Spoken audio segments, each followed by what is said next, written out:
Baby, now that I found you, I won't let you go. I built my world around you. I need you so. Baby, if you know you need me now. Baby, now that I found you. Hi everyone, and welcome to today's presentation. Today's presentation will be very much an attempt for me to condense a whole unit worth of work in one lecture. And there are a range of different things that I'm going to go over. So before we get started, I think it's important for you to get yourselves organised with some paper, a pen. You might want to have your notes handy also. And just a word about the related text and the prescribed text, the castle. If you don't have those handy, it is really wise for you to get those organised. And if you don't have a copy of the film, it's important for you to get one as soon as possible. Really important that you do those things. So I'll give you a little bit of time just to get those things organised. You can pause the lecture at this point and then we'll continue on. Okay, now that you're organised, just a few words about what the purpose of this lecture is really all about, and I'll try to keep it brief. First of all, like I said, it is a review of Module C, the Global Village, and it's also my attempt to answer all of the questions that you guys have emailed me over the last couple of weeks about this particular unit. Some of you are a little bit worried about some of the more complex ideas, so I'm going to try and hash them out for you, and hopefully that'll clarify some things for you.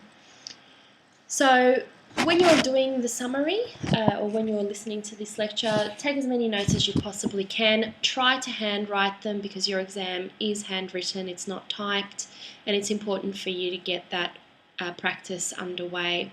Try to also summarise in your own words rather than writing down word for word what I'm saying. And just remember that some of the examples that I'm going to give you for both the prescribed text and the related text are not going to be exact, so it is up to you to go onto the wiki and download all of the documents that are up, including the quotes from the castle and some of the links to the related texts that I might discuss, so that you can get down exact quotes and also talk about techniques. So let's get started. So for this module, you really need to be familiar with the concept of the global village, and in order to be able to understand it fully, you need to be familiar with the following concepts. So this unit has asked that all students be able to explain, discuss, and analyse the way that texts deal with how individuals and communities experience and live in a global context. So what does that mean? Well, essentially we want you to think about the different characters in both your related text and your prescribed text and how they experience the global. Do they embrace it, or do they reject the global influences that enter their world? Do they benefit from the experiences of the global, or do they feel disadvantaged and challenged by it? And how is it that they live and engage within it? How do they communicate with others around them, particularly when there is conflict? And so I'm going to give you some examples as we go throughout this presentation. We also want you to think about the positive and the negative aspects of the global village, and they could be simple things. So think about how your texts deal with the positives and the negatives of the global. So for example, Your related or prescribed text might deal with the fact that one of the positives of the global is that it allows for diversity. It allows individuals to be exposed to a diverse range of ideas and thoughts and experiences, new cultures, new ways of doing things, and this ultimately could allow for progress. On the flip side, you might find that your texts might deal with the negative aspects, and one negative could be that it might be very challenging for someone who is a foreigner to the global, such as Daryl, to be able to engage fully within it, to be able to overcome the challenges that the global brings with it. And an example of this is, of course, seen in the court scene where Daryl goes and sees the judge, and he's really struggling to use the correct legal jargon to communicate his ideas about the fact that an unknown entity such as Airlink has come and essentially stolen his house. And he's talking about the law of common sense because he can't talk about what later Laurie refers to as the Constitution.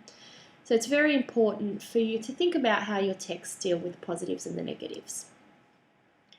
Another thing is for you to look at how the consequences of these aspects might affect society's attitudes, values, and beliefs. So what is the impact of these negatives and positive aspects? And think about whether the characters are challenged. Are we challenged by the consequences? Are we experiencing conflict when the global enters our individual and personal world? What are the costs of interacting with the global?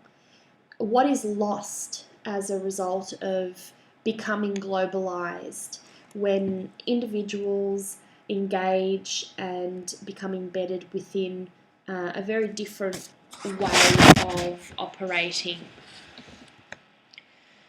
Also, think about the role and the uses of media and technology within the global village. So what is the impact of the media and technology in the progress of the global, and how does it affect the individual? One example you could think about from the castle is that media and technology is actually a means of entertainment and a means of bringing the family together. The Kerrigan family sits and watches Hey Hey It's Saturday and have a great time. They laugh. We see that there's a close-up shot of them very closely huddled together and smiling and laughing at the television. But we also see that the media choices they make are essentially very local. They deal only with the immediate Australian culture. So they watch Hey Hey It's Saturday, which is typically an Australian television show. They don't have a whole lot of exposure to the outside world. And an example of that is also where they watch The Price is Right, and the occasion where Tracy goes on The Price is Right but doesn't know the price of the luggage, and that's because they're not exposed to travel. The different attitudes that people might have towards media and technology. So do they embrace or reject the use of media and technology? One of the great scenes, of course, in the castle is where Dennis Denudo is very frustrated about the fact that his photocopier is not working.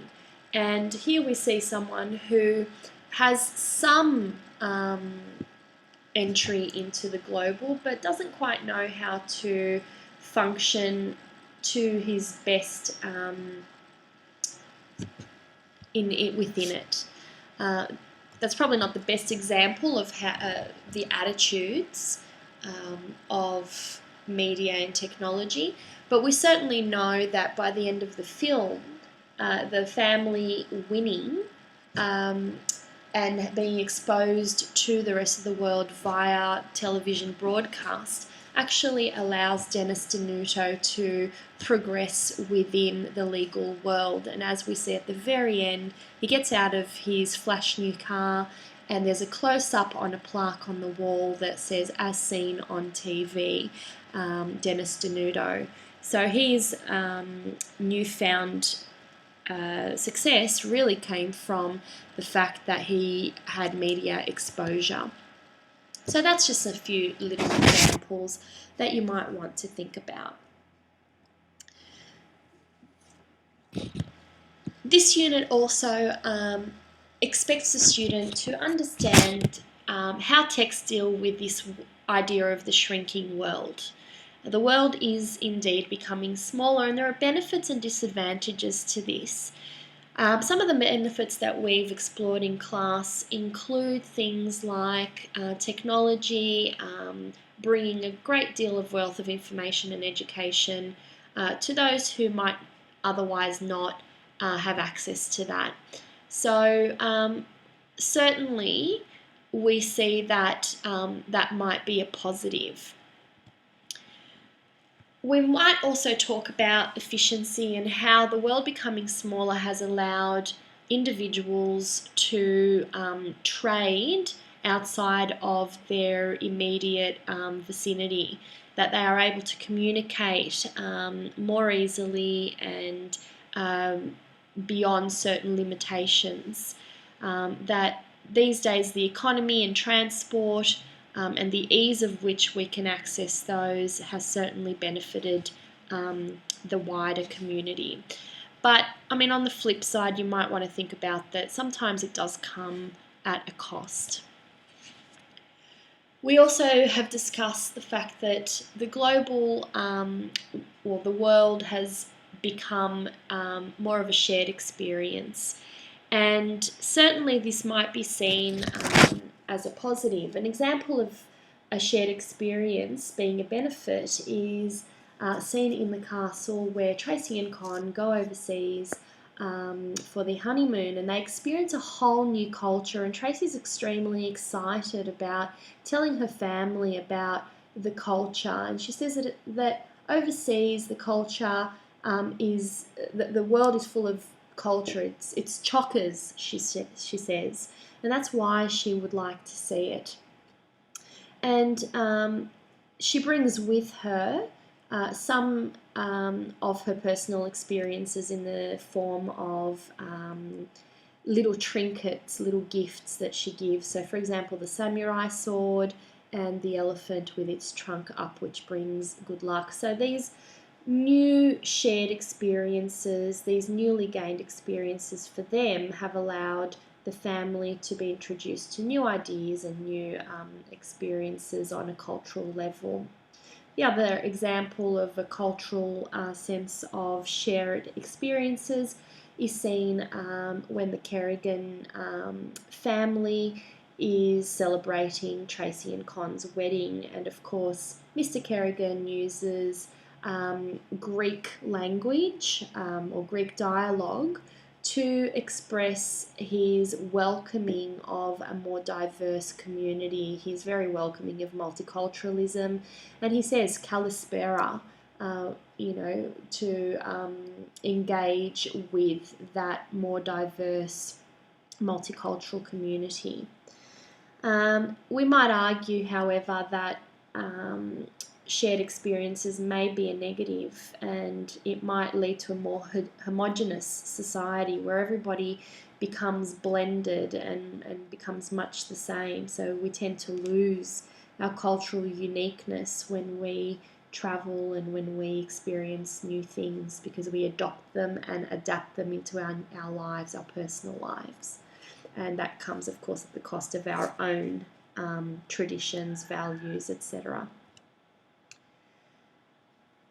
Another benefit could be increased interaction with the outside world, and we see that, of course, in a range of different texts also. One of the related texts we did in class was The Shrinking World, where we saw the generations of the Walker families being exposed to the outer world through technology. The clip tells us that the grandson, the youngest generation of the Walker family, whilst he is limited to the vicinity of his home and doesn't explore physically the world beyond his home, is actually able to access more information and learn more about the outside world through technology, and that essentially this improves his understanding of how the world works, and that he's more connected than any generation ever before. He's connected to 10 friends at a time if he wants to, and be able to see a range of different topics that he can explore and research for his own learning. Some disadvantages might be the fact that the world becoming smaller means that things become more complex, and we see that in language and how it changes. We see an example of this in another one of the related texts that we saw in class, which was the Did You Know Discovery video clip, and there was a little quote in there that stated that the language that we have today has 5 times more words than existed during Shakespeare's time. So we're actually inventing new ways of communicating and using language to communicate expression.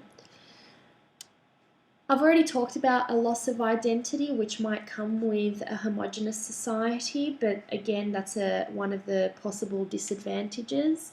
And an example that we see in The Castle is, of course, where Mr. Kerrigan is not seen as an individual when he goes and speaks to the members of the Global. So, for example, the council worker and the judge in the court scenes do not see him as an individual with his own a sense of identity that should be nurtured. Instead, they see him as somebody who is just part of a faceless community, and they are working for the greater good, and therefore there is a lack of disconnection with the individual. There's also, of course, a loss of human connection and values which exists if the world continues to shrink. Again, we're focusing on this concept of utilitarianism, which Laurie mentions in the film. We're concerned with the greatest good for the greatest number, and often it's very easy to forget the values of the individual and the human connection that needs to exist in order to respect and foster those values. When you're looking at this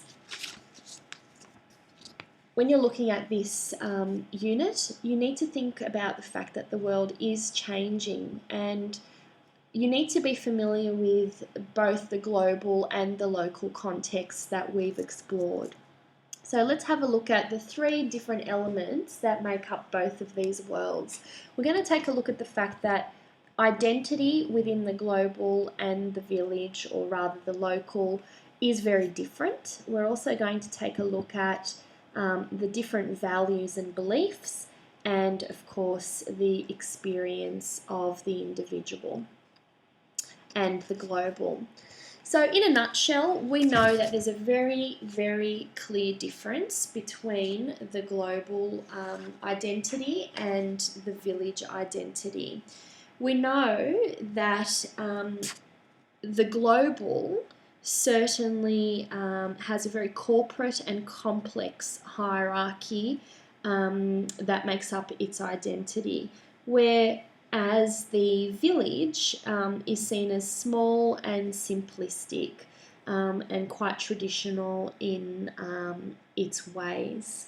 Certainly, the identity of the global is faceless.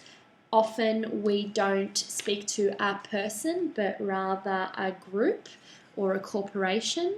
And it's a collective force, so power in numbers, and perhaps that's why Airlink believes that it can get away with taking the house from the Kerrigans. It's far more formal as well, and quite manipulative and arrogant in its approach to dealing with individuals. We see in the castle that it attempts to use corrupt ways of getting its way. We see that the global, which is represented by Airlink, doesn't even have a human name. It's actually known as a number of different names, such as Airlink, and there's another name which I can't come to mind right now. But what we want you to remember is that it's very different. It's in its approach to getting its way. And we see that the Barlow Group is seen as, and I quote, an investment company controlled by three blokes worth $500 million each. It is Airlink, it's a government authority. And that they use bribery in order to get their way. And when bribery doesn't work, they use other ways to try and manipulate Mr. Kerrigan to give up the house, and by sending someone over with a message. And the message is to take the money and shut up. So there's this element of threat which exists. On the other hand, the local village, which is represented by the Kerrigan family and particularly Daryl, is far more culturally connected. We see that they are very much in touch with their local community, that they are accepting of other cultures, they share relationships between themselves and their neighbours as well. They're very welcoming.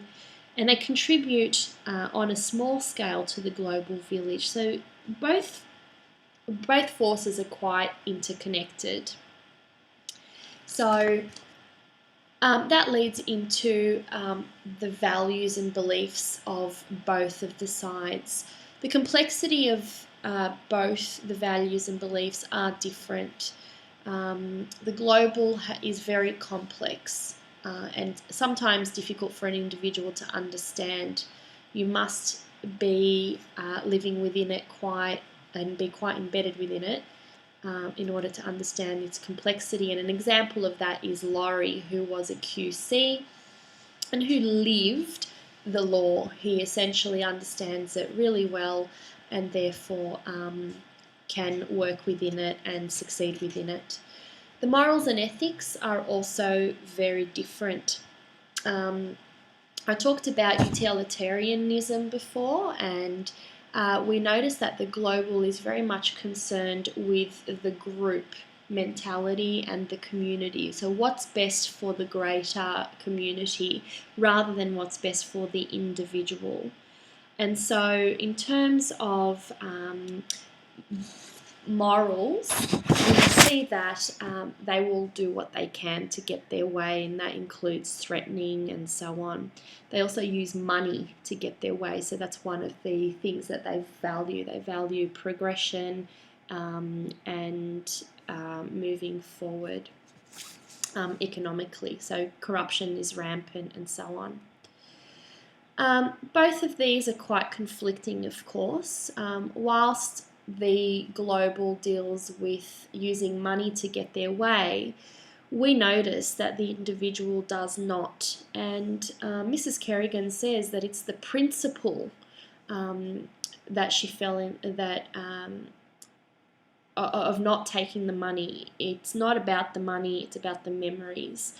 And again, this is reiterated by Daryl throughout the whole of the film. He says it's not a house, it's a home. A man's home is his castle. It's Jack's castle. It's Farouk's castle. And so he's really more concerned about the memories that are shared within the home rather than the money.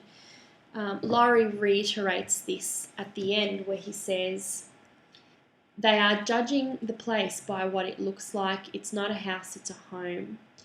They want to pay only for the house, but they are taking away so much more than that. You can buy a house, but you can't acquire a home, because a home is built on love and memories." And so the idea of utilitarianism and the idea of taking care of the individual certainly conflict where the values and beliefs are concerned of the global and of the individual.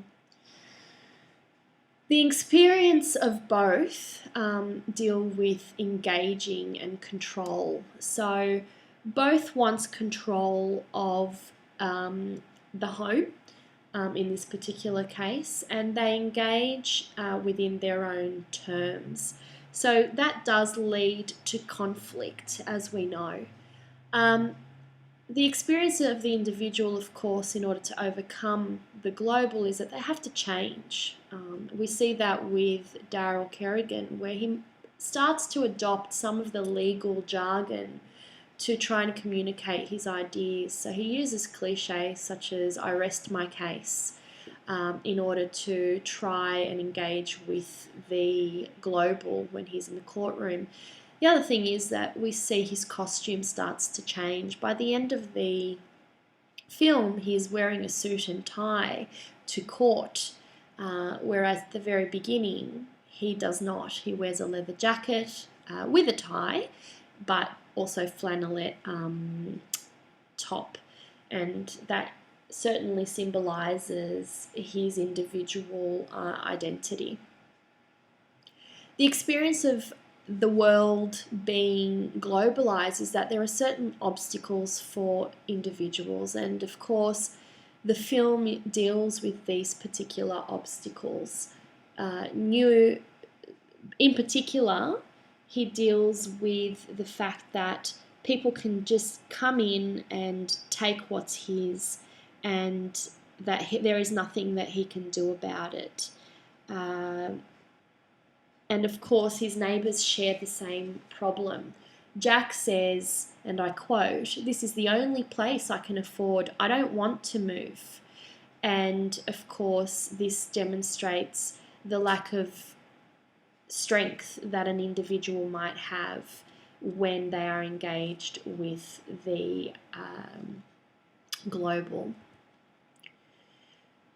The experience of the global can also be that an individual can either progress or regress. In other words, they can either move forward or they might move backwards. And we see, of course, that there are multiple examples of this in both the castle and one of the related texts that is on the wiki called "Fast Forward into Trouble," which is an article. An example from the castle of progress is that by the end of the film, engaging with the outside world and being exposed through the media has allowed the family to actually progress further. We know that by the end, Dennis Denuto is able to progress further into the global. He has become a lot more famous, and I quote, "He won a very big case, a class action, but it wasn't without the help of Mr. Hamill." And of course, this allows for him to move forward. Some of the progress as well that we see is that by the end, the family also is able to expand on their tow truck business, and they say that the Kerrigans' business prospers through the quote, "Tow trucks, pretty soon they had 2, then 3, then 8. Who knows when it'll stop? Mum says 11. So the exclamation and rhetorical questions here indicate a sense of excitement over the possibilities that are presented by participating within the customs of the global village. So there certainly is progress there. The regression, of course, is where we see Mr. Kerrigan start to become quieter throughout his experience. He stops complimenting his wife on the amazing food that she cooks every night. He becomes much quieter in his lack of success, and he feels really at a loss. He feels that he has not been able to provide the support and protection to his family that he as a male or as the husband should, or as the father, patriarchal figure should. The related text that I was talking about, fast forward into Trouble, offers much the same. It talks about a place called Bhutan, which is one of the most remote nations in the world, and one of the most traditional places that has not been touched by technological influences. But in 2002, there was the introduction of television, and it's actually talking about some of the obstacles and some of the consequences that television has had on its society. And one quote from this text is, "Why was this kingdom with its head in the clouds falling victim to the kind of crime associated with urban life in America and Europe?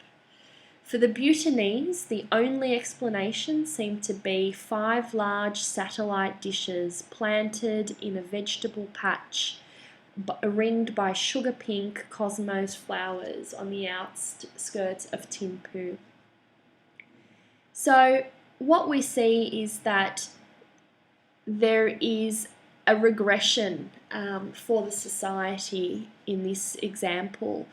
The article goes on to talk about the different crimes that start to occur within this very traditional, very peaceful society, such as, and I quote,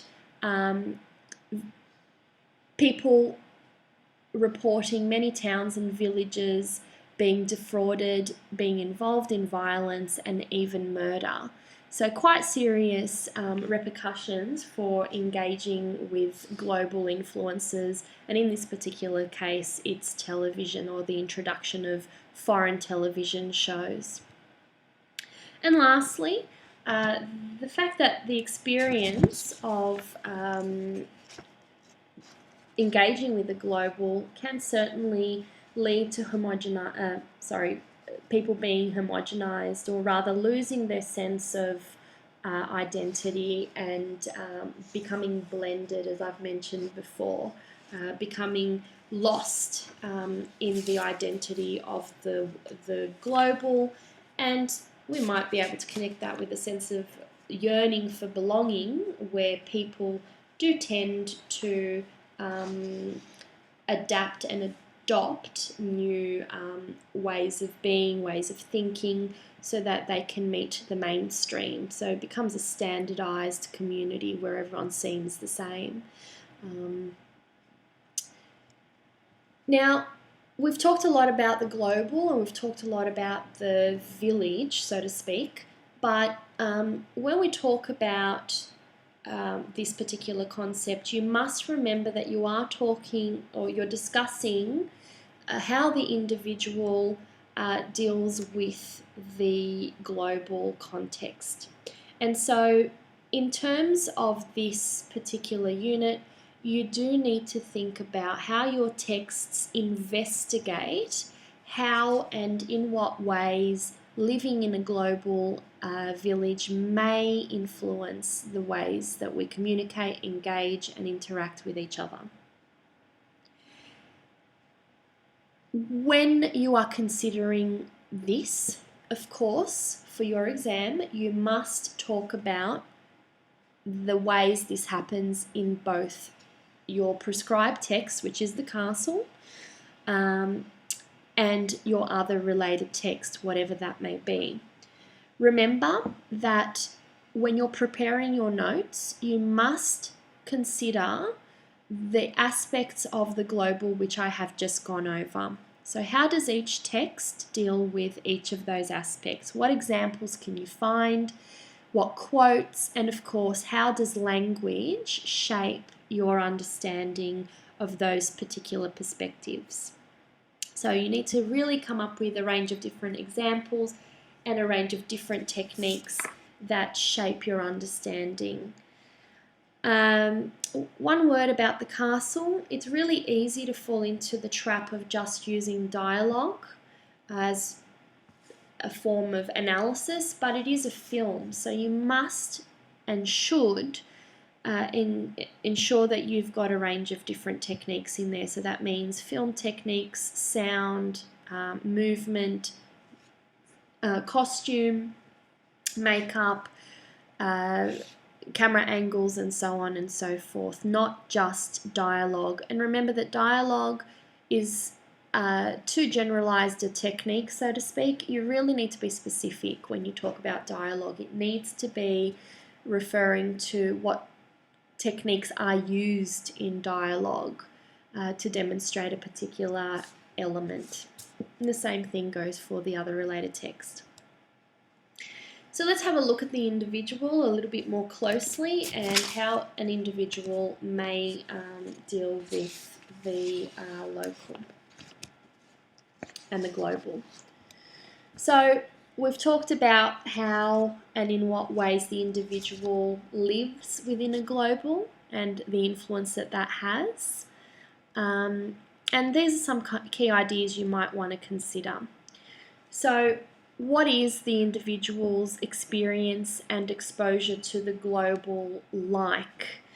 Is it a positive or a negative? What are the advantages and disadvantages of living in the global context for that individual? Find some examples.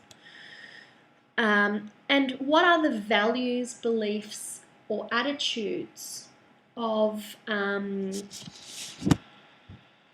the at least two characters in your texts? Now, these are really good questions to ask when you're dissecting your related text, not just your prescribed text. And lastly, what is the impact of living in the global? And I've already covered this earlier in the presentation, but essentially these elements you need to consider for both the prescribed and the related text that you offer. The next section of the presentation is going to be specifically about the castle. I will not be giving you examples from the any other related texts at this point, and I really hope that that you already have something lined up in terms of related texts. So let's have a look specifically at the castle, and what I'm going to do here is I'm going to give you some ideas or thesis statements, if you like, topic sentences that you might like to use in responses, and I'm going to provide you with some examples with techniques and how it connects to the global context. I'm only going to give you a few. You will be able to find a more detailed analysis on the wiki under the Exploring the Global document, and that's a table which I gave to you in class. So let's have a look at the castle. So the castle explores the global by essentially demonstrating how an individual's right to participate in their community is extremely important. And we see this throughout the film, where the insistence of Daryl on his rights and the eventual defeat of the Barlow group is clear. So the Barlow group is depicted as a corporation, as we've mentioned, and it certainly holds the power it has moved the power away from the individuals, and it uses threatening ways to do that.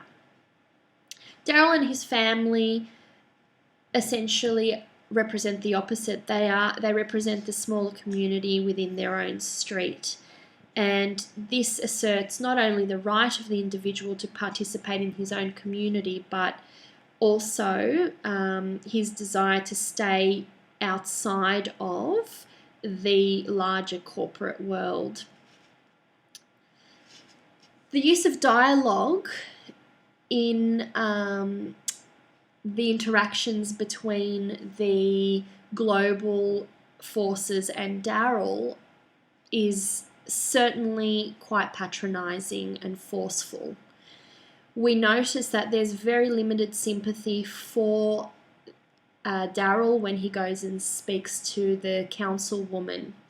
When she says, "All right, I'll state this simply. There is an ironclad agreement between federal, state and local governments and the Airports Commission."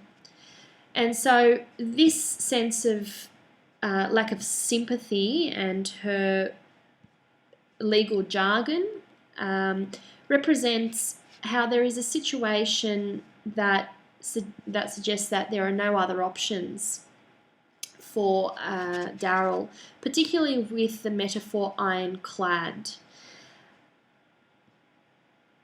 We also see that there's a very different there's a very different interaction between the two individuals. There's juxtaposition of costuming between Daryl's casual attire with his leather jacket and his flannelette shirt, which suggests his sincerity and warmth as an individual, and someone who is ultimately just concerned with his family. And his basic attire represents those basic connections to the traditional experiences of the individual. And of course, the juxtaposition of his costume to that of the councilwoman, which is very formal, represents the distance that we as individuals have with her as a representative of the global. So in that particular scene, Daryl represents the local and the government is represented by the councilwoman.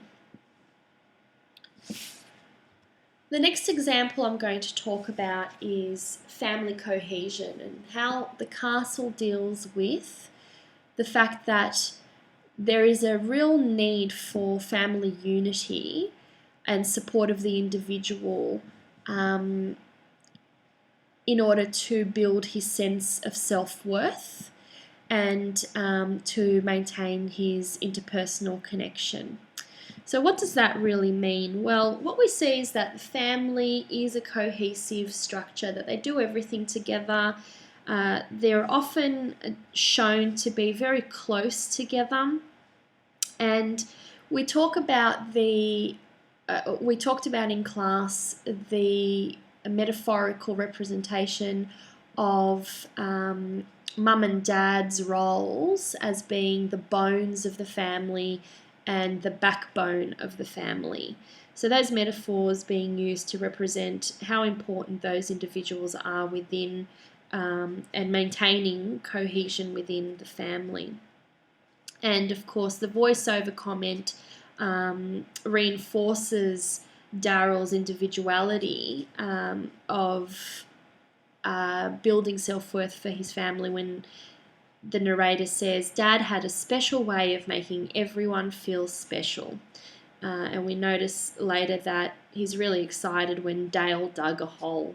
So there is this constant encouragement between the family members to feel a sense of positivity and self-worth.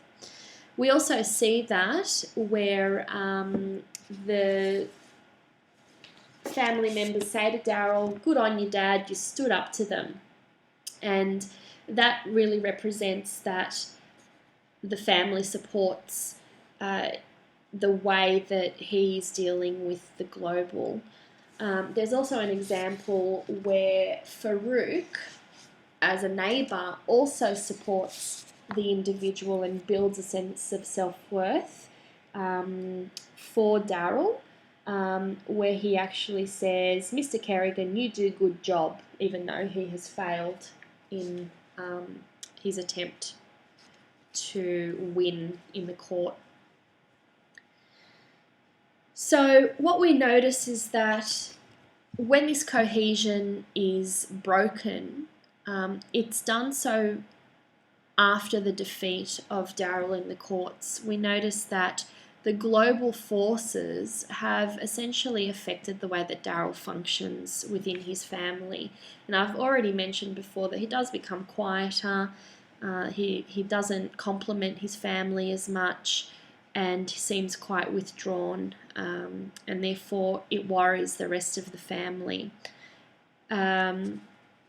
So in terms of this particular idea, we see that the importance of family cohesion is really clear, and that sometimes the global can change family structure, that the traditional family unit is essentially a localized idea, and it can be broken once it enters the global, or if it is encroached or threatened by the global.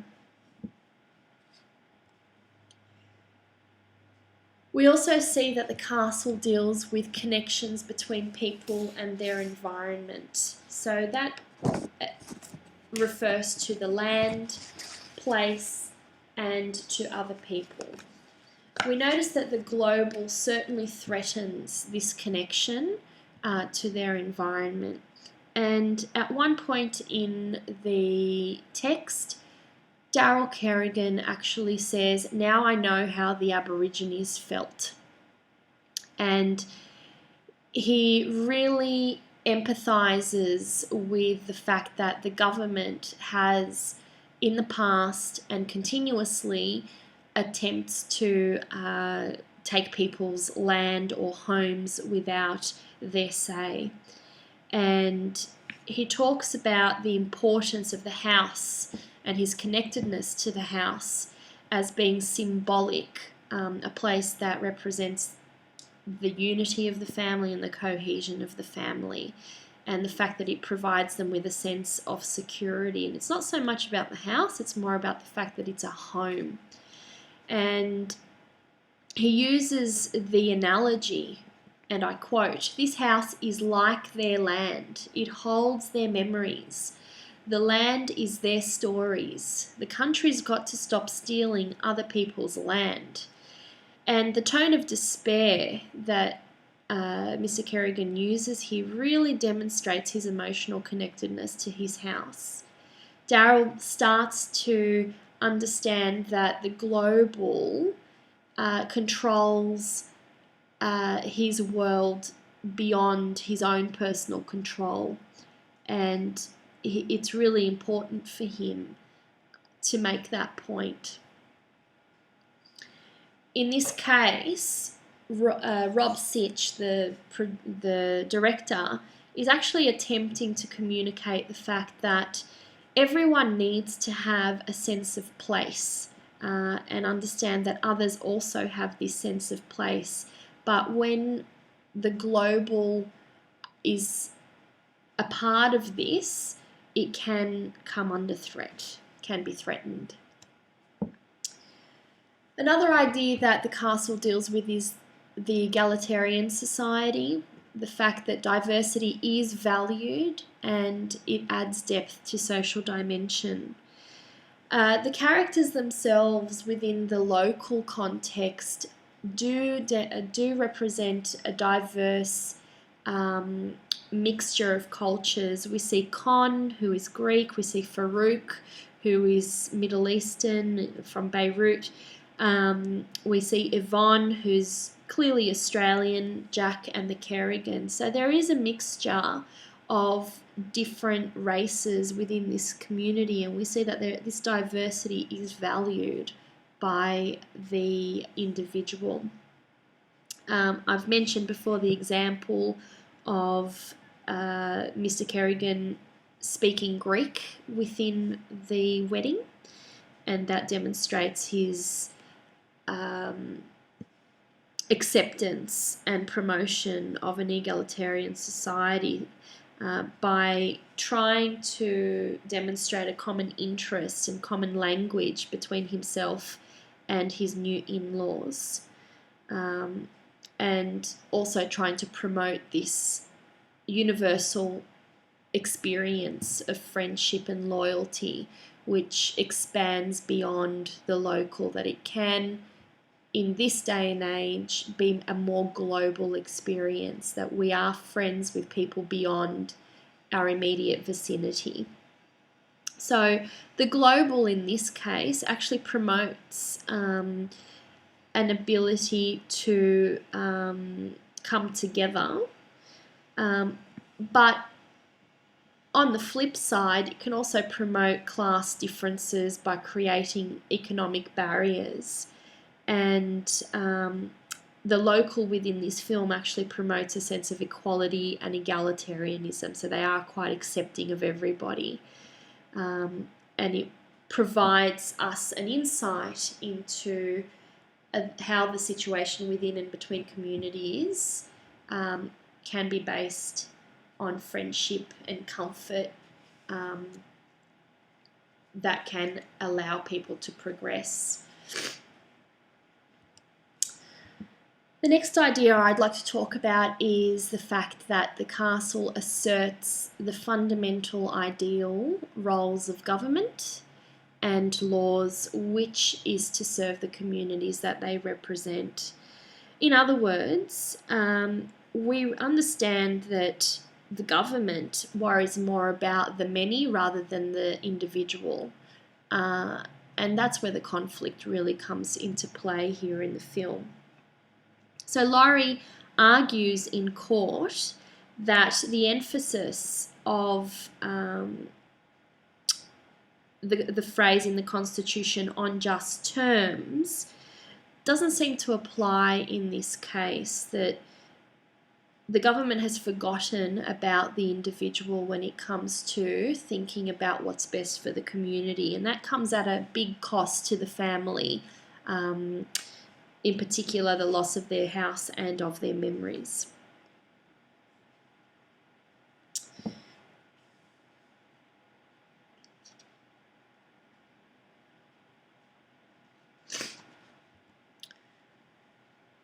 And one last thing is the fact that the castle also recognises the importance of individuals. We talked in detail about the importance of storytelling in the castle. We see that the story, the narration of the film itself is, of course, a story as well, and it's told from Dale's perspective, and he certainly represents the naive narrator, someone who is not in touch with the outside world beyond the realms of his family. So everything he knows he gets from his dad, and so he tends to repeat a lot of what Daryl says. But the point of this is that the story is really important, and the tradition of storytelling is fundamental to human connection. We as the audience are able to connect with Dale and with the Kerrigan family because of that storytelling element of the film. So we see the world from their point of view, even though we ourselves engage within the global context every day in our modern society.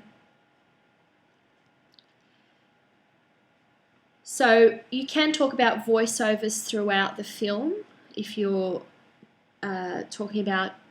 if you're discussing the importance of stories, but certainly these stories build our understanding of how relationships work and how each person contributes to an individual's sense of worth and sense of progress within their personal world and the global world.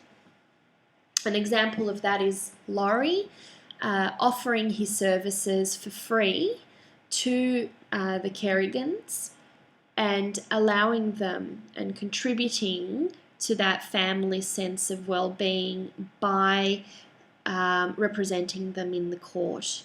He later becomes their friend and also goes fishing at Bonnie Doon with Dad.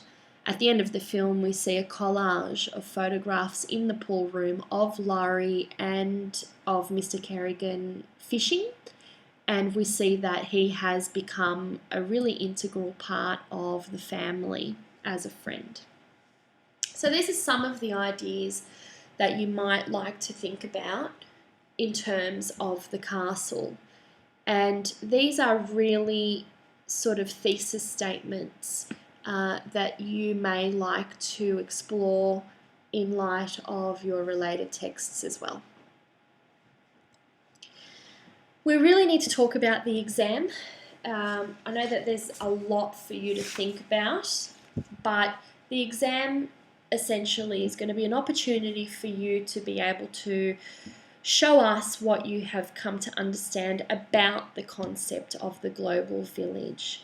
So I've got some tips for you in terms of not just preparing for the exam, but answering the exam question on the day. Remember that you've only got 40 minutes writing time, and you really need to read the question through carefully and think about how you're going to organise the evidence that you have collected in order to answer this very specific question.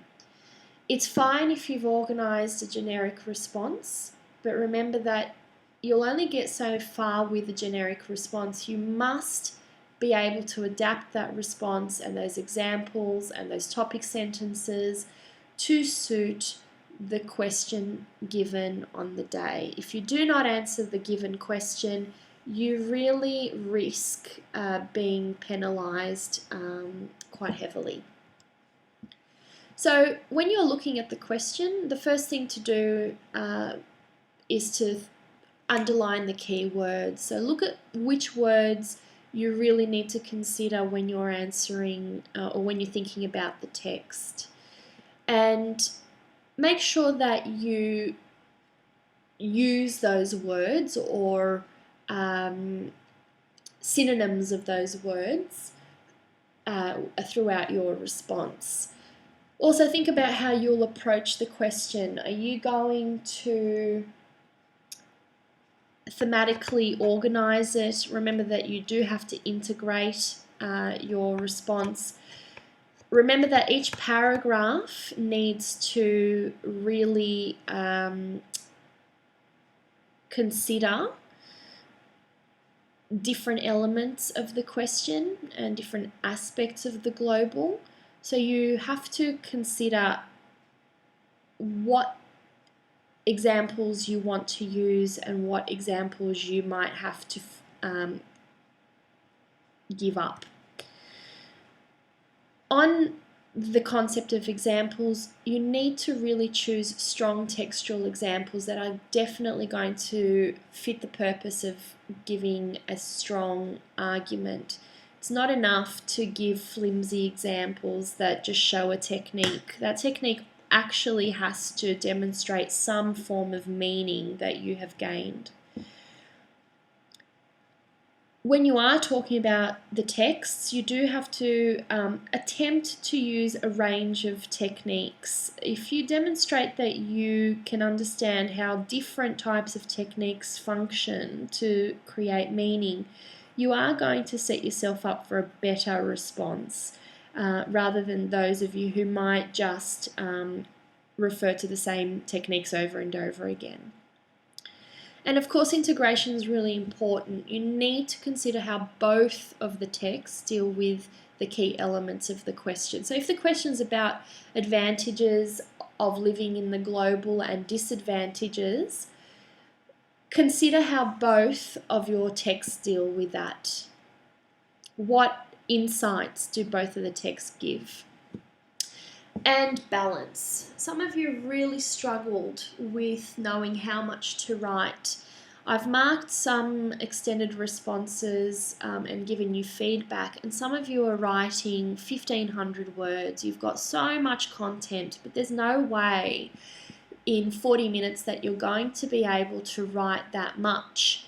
So you really have to go through and edit how much you have written and choose only the best examples.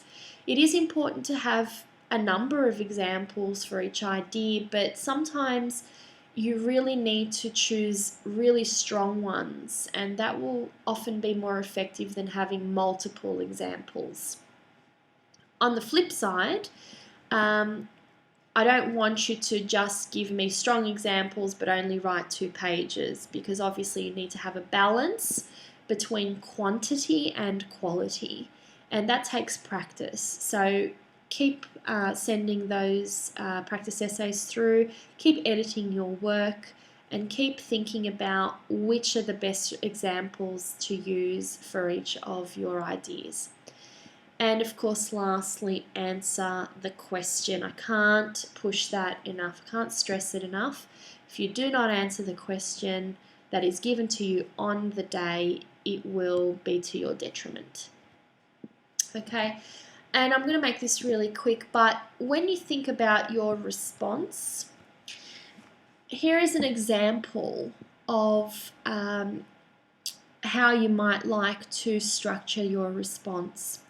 So I've got a question here which deals with an individual's attitudes and beliefs being challenged by the experience of living in the global village. So the fact that an individual's values might be changed or might be in conflict with that of the global.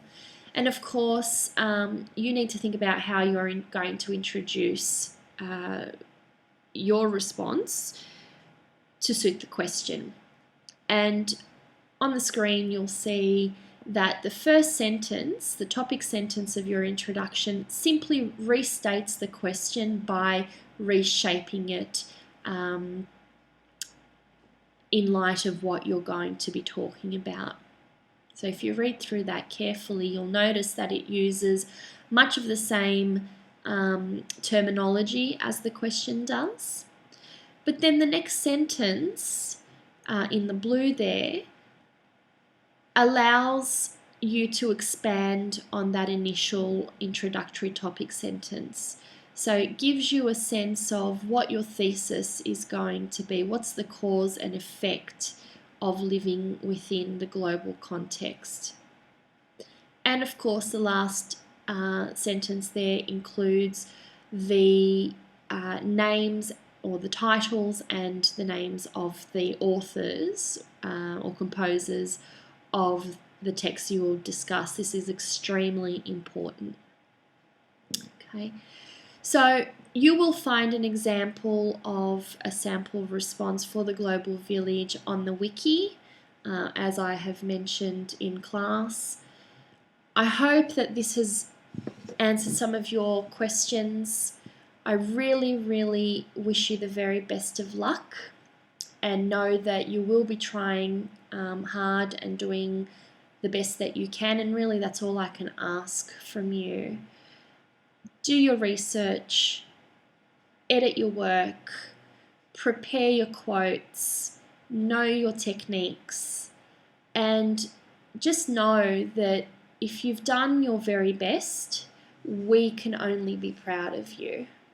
So good luck, and in the words of Daryl Kerrigan, you did your best and you can hold your head up high.